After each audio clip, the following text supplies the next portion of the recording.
안녕하세요. 반갑습니다. 이번 주 강의 시작하도록 하겠습니다. 미디어와 공동체 2주차 매스미디어의 본질에 대해서 설명드리도록 하겠습니다. 오늘은 네 가지를 이야기를 하려고 합니다. 첫 번째는 매스 커뮤니케이션의 본질, 그리고 두 번째는 커뮤니케이션 미디어의 유형, 범위와 특징, 그리고 매스미디어의 사회적 기능, 매스미디어 환경의 변화와 함의, 이렇게 네 가지를 이야기하도록 하겠습니다. 먼저 커뮤니케이션 과정을 살펴보면 커뮤니케이션이라는 정의를 먼저 해봐야 합니다. 송신자, 이야기하는 사람이죠. 대상. 그리고 수신자, 이야기를 듣는 대상. 이 둘 간의 상징을 통한 정보 교환 과정이라고 정의하고 있습니다. 커뮤니케이션 과정의 기본 요소로는 이 송신자 부호와 채널, 해독, 피드백, 잡음 등이 있습니다. 송신자는 메시지를 부호화해서 수신자에게 보내는 그런 요소죠. 부호화는 메시지를 인간의 감각기관에 의해서 인지될 수 있도록 전환하는 것입니다. 채널은 메시지 전달에 이용되는 전송 체계. 해독은 수신자가 송신자의 생각과 아이디어, 즉 메시지를 인지하는 과정을 해독이라고 할 수가 있습니다. 피드백은 송신자에게 받은 메시지에 대한 수신자의 반응. 잡음은 메시지의 송신을 방해하는 간섭, 즉 환경적인 잡음이 있을 수도 있고요. 이야기하는 사람 또 듣는 사람의 심리적인 잡음을 이야기할 수도 있습니다. 매스 커뮤니케이션의 연구의 창시자라고 불리죠. 윌버 슈람. 1907년 태어나서 그리고 1987년에 돌아가셨습니다. 이분은 좀 독특해요. 1970년 마리에타 오하이오에서 이제 출생을 하셨는데 하버드의 이제 석사 그리고 아이오와 대학교의 박사를 거치면서 영어과 조교수로 이제 시작을 합니다. 그러면서 이제 문학 잡지 창간 그리고 작품에 대한 작품의 수상까지 다양한 이제 창작 작품을 이제 출품을 하게 되는데 뒤로 이제 작품 이외에 이 커뮤니케이션에 관심을 되게 많이 갖게 되어서 커뮤니케이션에 이제 리서치로 이제 현직에 근무를 하다가 그리고 이제 대학으로 다시 옮겨서 73년까지 커뮤니케이션에 연구를 계속 하셨던 그런 이제 분이시죠. 그래서 이제 특히 이제 매스 커뮤니케이션에 있어서는 가장 독보적인 그런 이제 권위자의 이제 한 명입니다. 자, 이 윌버 슈람이 이야기하는 거는 이제 SMCR이라고 합니다. 그러니까 뭐 어려운 건 아니고요. 각 앞에 이니셜을 따서 표기를 한 겁니다. 그래서 소스, 메시지, 채널, 리시버. 그래서 이제 송신하는 사람과 받는 사람의 일련의 과정들을 모델화 시켜서 그리고 설명을 하는 거죠. 자, 그림에서 보는 것처럼 송신자가 이야기하고자 하는 자가 수신자에게 전달하는 과정의 내용입니다. 자, 근데 여기서 보면 이 송신자가 메시지를 채널에 담아서 수신자에게 보내죠. 그런데 이제 수신자가 송신자에게 다시 피드백을 보내는 과정. 자, 송신자가 메시지를 담는 과정에 부호화를 이제 시켜서 채널을 통해서 전달을 하게 되면 수신자는 이 부호화된 내용을 해독을 하게 되죠. 그래서 뭐 해독한 내용이 뭐 옳은 건지 틀린 건지 좋은 건지 나쁜 건지에 대한 피드백을 하는 일련의 과정들을 SMCR 형태로 모델화 시켜서 설명을 해 놓은 겁니다. 자, 의미적 잡음이 있고요. 채널 잡음이 있고요. 심리적 잡음이 있습니다. 그래서 일련의 과정들, 커뮤니케이션 과정에서 말하는 사람이 듣는 사람하고 대화를 할 때 여러 가지 노이즈가 낀다는 거죠. 심리적이냐, 채널이냐, 의미적이냐. 매스 커뮤니케이션 본질에서 두 번째입니다. 커뮤니케이션의 유형에 대해서 설명하도록 하겠습니다. 커뮤니케이션 유형에는 크게 세 가지가 있습니다. 그래서 수에 의한 분류가 있고요. 방향에 의한 분류가 있고 상호 작용성에 의한 분류가 있습니다. 수에 의한 분류로는 인간의 커뮤니케이션, 두 번째로는 대인 커뮤니케이션, 세 번째로는 집단 커뮤니케이션, 네 번째로는 조직 커뮤니케이션, 다섯 번째는 매스 커뮤니케이션이 있습니다. 방향에 의한 분류로는 양방향이냐 또는 일방향이냐라는 거죠. 양방향은 이제 쌍방간 이루어지는 커뮤니케이션이고요. 일방향은 1대 다수, 1대 1 이런 형태의 일방적인 형태의 커뮤니케이션을 말합니다. 먼저 수에 의한 분류로 인간 내 커뮤니케이션을 살펴보도록 하겠습니다. 인간 내 커뮤니케이션은 뭐냐면 여러분 이제 스스로 혼자 고민하는 일 또는 중얼거림, 자기 고백, 일기 이런 형태들이 인간 내 커뮤니케이션이라고 이야기를 합니다. 그 인간 내부에 일어나는 자신과의 커뮤니케이션을 이야기를 하는데요. 예를 들어서 어떤 중대한 결정을 앞두고 망설이거나 머뭇거릴 때 발생을 하죠. 자아 갈등을 일으키는 경우 양자 간의 의견이 소통되는 그 내면 커뮤니케이션입니다. 결국 이것도 정보가 교환되는 과정을 수반하고 있습니다. 두 번째 수에 의한 분류입니다. 대인 커뮤니케이션입니다. 대인 커뮤니케이션은 말 그대로 두 명, 2인이 정보를 교환하고 의사소통하는 내용입니다. 직접 마주보고 대화하는 형태를 이야기를 하는데요. 예를 들어서 만남이라든지 또는 전화, 인터넷 또는 이메일, 채팅, 문자 이런 것들을 이야기를 합니다. 대인 커뮤니케이션의 그 특징을 보면 대화가 가능할 정도의 근접한 상황에서 적어도 둘 이상의 정보 교환 과정을 조건을 가지고 있어야 된다라는 부분이고요. 참여자들은 상대방의 존재를 인정하고 깊은 관심 또는 정보 전달의 반응을 즉각적인 반응을 해야 한다는 특징이 있습니다.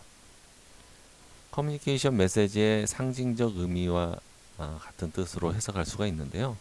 이거는 이제 문화적이거나 사회적, 심리적 공감대를 형성할 수가 있다라는 부분입니다. 참여자들은 직접 얼굴을 마주보고 대화를 하는 기본으로 삼아야 되고 대화 이외에 시청각뿐만이 아니고 후각, 미각, 촉각까지도 그 둘이 상호 이야기하는 데 있어서 정보 전달의 매개체로 동원될 수 있다라는 것은 발생을 하고 있는 거죠. 그래서 이제 대화로 이야기하는 것 이외에 직접 마주 보면서 그 사람의 표정, 그 다음에 이야기하면서의 느끼는 향기 이런 것들이 그 존재를 하게 된다는 거죠. 이게 대인 커뮤니케이션의 유형입니다. 세 번째로는 집단 커뮤니케이션입니다. 집단 커뮤니케이션은 말 그대로 집단에 관련된 커뮤니케이션이겠죠. 그래서 이제 3인 이상 그리고 12명 또는 12명 미만을 기준으로 해서 소집단이냐 대집단이냐라고 구분을 한 다음에 의사소통을 말하는 겁니다. 예를 들어서 이제 학교에서 여러분들이 이제 3인 이상 과제나 팀 프로젝트를 할 때에 집단을 이제 소규모 소집단 커뮤니케이션이라고 하고요. 12명 이상이 되는 그런 커뮤니케이션을 대형 강의나 군중 집회, 대규모 시위, 연설 콘서트 이런 형태를 대집단 커뮤니케이션이라고 합니다. 수가 중요해요. 12명 미만이냐, 12명 이상이냐에 따라서 소집단 커뮤니케이션, 대집단 커뮤니케이션. 자, 그리고 이제 집단 커뮤니케이션의 이제 특징들을 보면 집단적 상황에서 일어나는 상호 간의 커뮤니케이션의 한 유형으로서요. 인간 상호의 커뮤니케이션이 지닌 특성을 내포하고 있습니다. 동일한 집단에 소속된 구성원으로서 일종의 공동체 의식을 갖게 되죠. 격식이나 형식 이런 것들을 따지지 않는 비공식적인 상황에 익숙합니다. 가족, 동료 집단, 대표적인 집단 커뮤니케이션의 예입니다. 토론이나 대화 뭐 이런 것들이 예라고 볼 수가 있습니다. 조직 커뮤니케이션입니다. 조직 커뮤니케이션은 말 그대로 뭐 군대, 그다음에 직장, 학교, 관공서 이런 조직들에서 벌어지는 커뮤니케이션인데요. 공식적인 그 구조화된 커뮤니케이션이 있고요. 또 비공식적인 커뮤니케이션이 존재는 합니다. 자, 그래서 개인의 위치와 기능, 역할이 커뮤니케이션 내용과 구조에 영향을 미칠 수 있죠. 상호관계라든지 조직이라는 사회적 구조 환경에서 일어나는 인간 상호 간의 커뮤니케이션을 말합니다. 조직이라는 제한된 환경에서 특정한 목적을 달성하는 데 필요한 특징을 가지고 있죠. 그리고 이 공식적이냐 비공식적이냐라는 이 소통 방법에도 두 개 다 포함을 하고 있습니다. 그 공식적인 방법은 대부분 문서나 회의 등을 통해서 소통을 하고요. 비공식적인 방법으로는 개인적 친분 관계 또는 혈연, 지연 등을 통해서 소통하는 관계를 조직 내 비공식적인 커뮤니케이션이다, 공식적인 커뮤니케이션이다 라고 구분을 할 수가 있는 거죠. 자, 그리고 수에 의한 분류로 마지막 매스 커뮤니케이션입니다. 이 매스 커뮤니케이션은 여러분들이 뭐 잘 알 거라 생각합니다. 매스미디어를 이용해서 커뮤니케이션 하는 방법인데요. 방송국이나 신문, 영화 이렇게 이제 전달하고자 하는 송신자가 그 구독자라든지 시청자, 그다음에 관람객 등의 다수들한테 그 전달되는 일련의 전통적인 매체를 통해서 전달하는 방식입니다. 그래서 이 매스 커뮤니케이션의 유형은 일대 다수라는 특성을 가지고 있습니다. 때문에 일방적인 특성을 가지고 있죠. 일반적으로 이제 5개 요소로 구성이 되어 있습니다. 전달자, 수용자, 내용, 매체, 효과. 자, 이거는 뭐냐면 전달자라고 하는 거는 정보를 작성하고 전달하는 대상이겠죠. 수용자는 전달자의 그 정보 작성이나 그 전달하고자 하는 내용을 받는 대상이고요. 내용은 전달자가 수용자에게 전달하고자 하는 구체적인 내용을 말합니다. 매체는 전달자가 수용자에게 내용을 전달하고자 하는 것을 담는 그릇과 같은 것이죠. 그리고 효과는 전달자가 수용자에게 내용을 메시지에 담아서 전달을 하는데 거기에 나타나는 그런 효과들을 이야기를 하는 것입니다.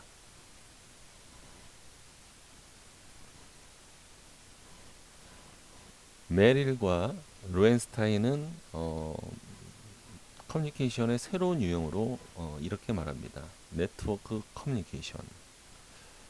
주로 정보통신망에 구성하는 컴퓨터망과 그리고 상호 커뮤니케이션 기능을 가지고 시공간의 제약의 자유로운 형태를 가지고 있는 커뮤니케이션의 형태인데요. 이것을 네트워크 커뮤니케이션이다라고 정의했습니다. 매스 커뮤니케이션은 기술적으로 발달이 되고 사회적으로 제도화된 매스미디어를 이용해 많은 사람들에게 메시지를 전달하는 과정이라고 이야기합니다. 다시 말해서 윌버 슈람이 이야기했던 SMCR 모델, 즉 소스 공급원이죠. 미디엄, 메시지, 채널 담고 있는 그릇, 그리고 리시버 받는 사람, 이런 과정을 거쳐서 이야기하는 형태를 커뮤니케이션 과정의 하나로 보고 있다는 거죠. 새로운 커뮤니케이션 과정의 유형으로 보면 상호작용성, 동시적 또는 비동시적 커뮤니케이션을 설명하려고 합니다. 상호작용적이라고 하는 것은 양방향, 즉 쌍방향과 같은 동의어로 사용을 하고 있고요. 이 말은 이제 앨런 튜닝이 그 튜닝 테스트 하면서 붙여진 이름이에요. 그래서 꽤 유명한 분이시죠. 그 앨런 튜닝이 이런 이제 상호 인터랙션을 하는 내용을 테스트하면서 대두된 그런 용어입니다. 그리고 이제 최근에는 인터랙티브 소설, 이게 이제 상호작용적이고, 또 이제 소설을 보는 그, 웹을 이용한 웹툰을 보는 뭐 이런 사람들이나 이런 분들이 이제 리액션, 댓글이라든지 뭐 이런 게 빨리빨리 실시간으로 소통이 되기 때문에 상호작용적이라고 이야기를 하고 있고요. 반면에 이제 텔레비전은 상호작용이 아니다라는 거죠. 그리고 이제 동시적, 비동시적인 커뮤니케이션이다라고 하는 거는 동시에 이제 메시지를 받는다라고 해서 동시적이라는 거죠. 그리고 비동시적이라는 것은 시간대가 동시적이지 않고 누구나 자기가 원하는 때에 그 동시성, 그러니까 동일한 시간대가 아닌 형태의 시간대에 접근이 가능하다라는 형태로 이해하면 되겠습니다. 그리고 이제 새로운 방식의 커뮤니케이션이 이제 등장을 하게 되는데요. 이거는 이제 기술의 발전하고 관련이 있습니다. 기술이 융합되고 문화적 관습이 이제 변화가 되면서 커뮤니케이션 범주의 구분이 이제 모호해지기 때문에 새로운 커뮤니케이션 과정이라고 일컫습니다. 새로운 패턴이 등장을 하고 또 대중 집단, 대인 간 커뮤니케이션을 자유롭게 소통을 하게끔 만들죠. 인터넷, 이메일, 채팅, 온라인, 토론 등을 통해서요. 자, 이번에는 컨버전스에 대해서 소개하도록 하겠습니다. 컨버전스의 의미는 세 가지의 커뮤니케이션 기술이 대두가 되면서 일어난 현상 중에 이제 하나고요. 그리고 이제 각광받는 그 단어이기도 하죠. 그래서 처음에 그 기술로는 1876년에 개발된 전화기, 대단했죠. 멀리 있는 대상에게 소통을 할 수 있다라는 기기를 개발을 했기 때문에 전화기를 이제 들 수가 있고요. 두 번째는 텔레비전입니다. 그래서 1926년에 텔레비전이 나타나면서 만들어지면서 많은 사람들이 가정에서 방송국의 뭐 다양한 내용들을 통해서 드라마라든지 뉴스 이런 것들을 접해서 동시적으로 받을 수 있는 형태의 환경을 마련을 한 거죠. 그리고 세 번째로는 1940년 컴퓨터의 등장이죠. 그래서 이 기술 때문에 사회가 급격히 이제 발달이 됩니다. 자, 근데 이제 전화기, 텔레비전, 컴퓨터 등이 대두가 되면서 사회가 어떻게 바뀌었냐? 계산의 능력이 급격히 향상되죠. 그리고 서로 연결된 네트워크 환경이 구성이 됩니다. 이게 이제 사회 현상이 이제 변화라고 할 수가 있죠. 정보 사회로 이제 변화는 기술의 급속한 발달로 인해서 빨라졌습니다. 굉장히 당연한 얘기죠. 책, 신문, 잡지, 라디오, 텔레비전, 영화, 전화, 컴퓨터 등 다양한 매체들이 각각 구분된 매체지만 최근에는 매체 간 구분이 이제 모호해졌다는 거예요. 그래서 이제 융합, 컨버전스, 통섭 뭐 이런 것들이 이제 그 복합까지도 어, 이야기가 되는데 결국은 이제 그 하나로 합쳐지는 형태가 되는 거죠. 그러다 보니까 이제 그 구분된 디바이스들, 매체들이 모호해졌다. 이런 내용입니다. 그래서 전통적인 미디어 간의 통합 또는 융합을 이루는 것, 이게 컨버전스다라고 이해하시면 됩니다. 자, 그럼 컨버전스가 뭐냐라고 하면 첫 번째는 미디어 산업이나 정보통신 산업의 미래를 이야기할 때 우리는 매우 널리 사용되는 용어로 익숙해 있습니다. 사전적 의미는 녹아서 합쳐진다, 녹아서 합침이라는 뜻이 있고요. 디지털화 정보통신 기술이 이제 발전이 급격히 되면서 이 각 산업 간의 서비스라든지 콘텐츠 이런 것들의 경계가 이제 무너지고요. 산업 자체의 가치 사슬이 파괴되면서 새로운 가치 사슬이 만들어지고 또 그 가치가 이제 또 만들어지면서 벌어지는 현상들, 이게 이제 디지털 컨버전스로 이제 해석이 되고 있습니다. 물론 이제 그 연구하는 학문 분야에서도 컨버전스 용어를 사용하고 있고요. 컨버전스 시작 배경이 기술적 혁신 발전이라는 그 배경이 있고요. 그 다음에 연동하는 거, 상호, 인터 오퍼레이션이라는 그 연동의 기능 때문에 컨버전스가 가능했다라는 거고요. 소비자의 기존 서비스들의 결합을 요구하면서 등장했다. 자, 이거는 뭐냐면 기존에 이제 소비자들이 뭐 사진을 찍거나 또는 음악을 듣거나 또는 통화를 하거나 이런 것들이 각 전화기나 사진기, 그다음에 MP3, 그다음에 워크맨 형태대로 이렇게 분류되어 있었는데 이게 이제 스마트폰으로 그 융합된 형태로 나타나죠. 결국은 이제 소비자들이 그 원하는 것들을 이제 요구하면서 이런 기술이 반영이 됐다라는 부분입니다. 그리고 이제 기업들이 가치 사슬의 통폐합. 이 말은 뭐냐면 기업들이 이제 그 이윤 추구잖아요. 결국은 돈을 많이 버는, 그래서 이문을 남기는 것이 기업의 이제 가장 큰 목적인데 그러기 위해서는 비용의 절감이라든지 인건비 뭐 이런 것들을 굉장히 이제 줄이고 그 다음에 이제 그 많은 인력들보다는 자동화 이런 걸 통해서 효율성을 높이고 이런 것들에 대해서 경쟁력을 강화하고 혁신이라는 이런 분위기가 조장이 되면서 이 컨버전스가 시작됐다고 할 수가 있습니다. 컨버전스 형태는 네 가지로 구분할 수가 있습니다. 첫 번째는 이제 미디어 컨버전스, 두 번째는 네트워크 컨버전스, 세 번째는 기기 컨버전스, 네 번째는 산업 컨버전스입니다. 그래서 미디어가 합쳐지거나 네트워크가 합쳐지거나 기기가 합쳐지거나 산업 자체가 합쳐지는 것을 말하는 것이고요. 미디어 컨버전스는 말 그대로 하나의 그 컨텐츠가 여러 가지 형태대로 파생되는 것들을 말합니다. 그래서 뭐 해리포터라는 하나의 소설이 영화로 DVD, 다음에 테마파크, 캐릭터 왕국까지 이 다양하게 그 융합되는 형태를 이야기를 하고 있습니다. 결국은 해리포터라는 게 하나의 컨텐츠지만 다양한 매체를 활용한 그 융합의 서비스를 제공한다는 의미고요. 네트워크 컨버전스는 일반 소비자들은 느끼지 못합니다.